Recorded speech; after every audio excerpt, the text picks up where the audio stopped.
guide, be a friend, lift them up, help them ascend, with love and care, show them by a good teacher shines every day.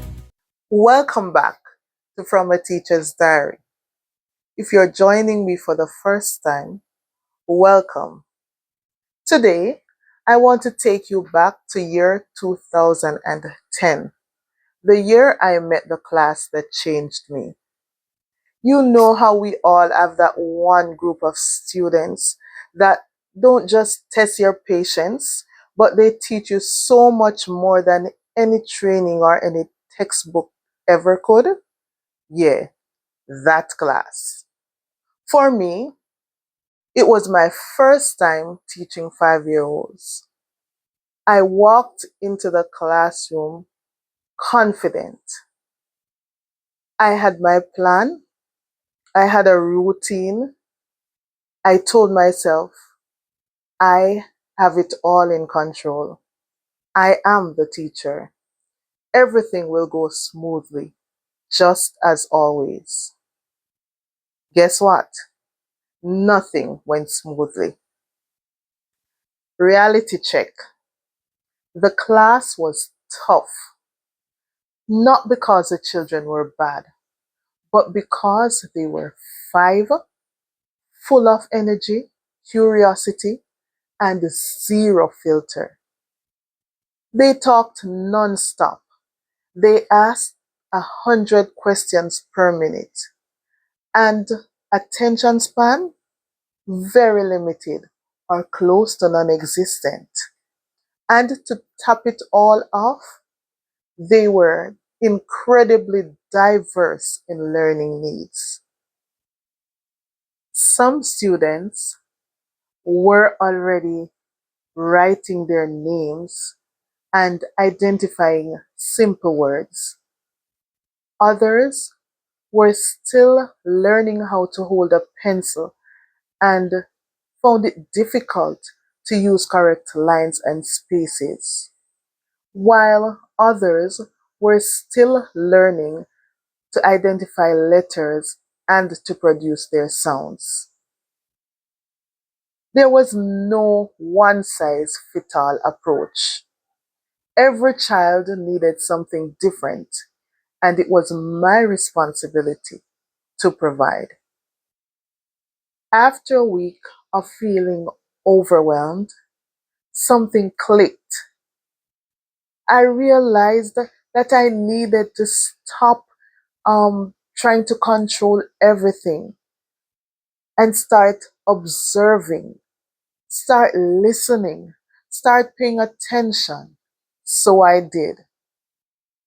I changed how I taught and I built a routine around their energy.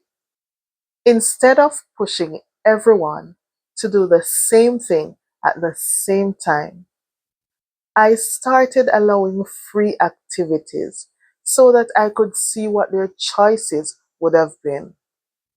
I implemented group rotation.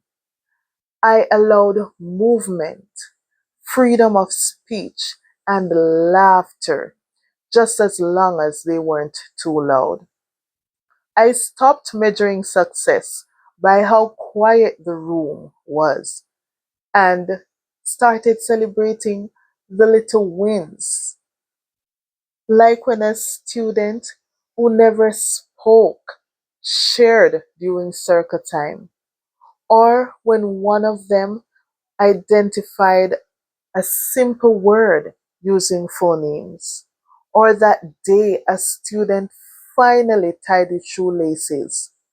Those were little wins that blossomed into great achievements. That class reminded me that growth doesn't always look big. Sometimes it is a small breakthroughs that mean the most and create a foundation for a successful teacher to build on. They showed me that it was possible for 5-year-olds to read way above their grade level and to display remarkable comprehension, problem solving, and communication skills.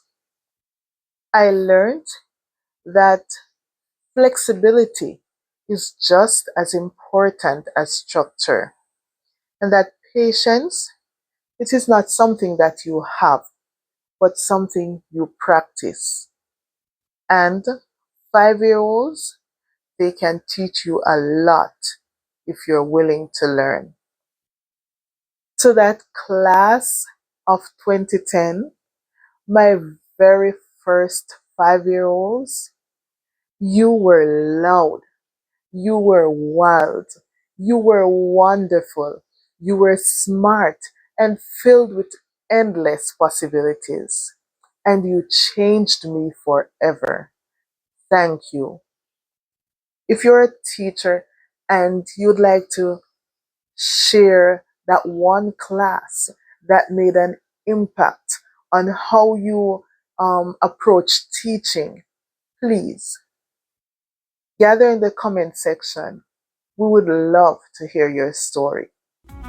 So teach with heart, teach with soul. Make them believe they can reach their goal. A good teacher's love will never fade.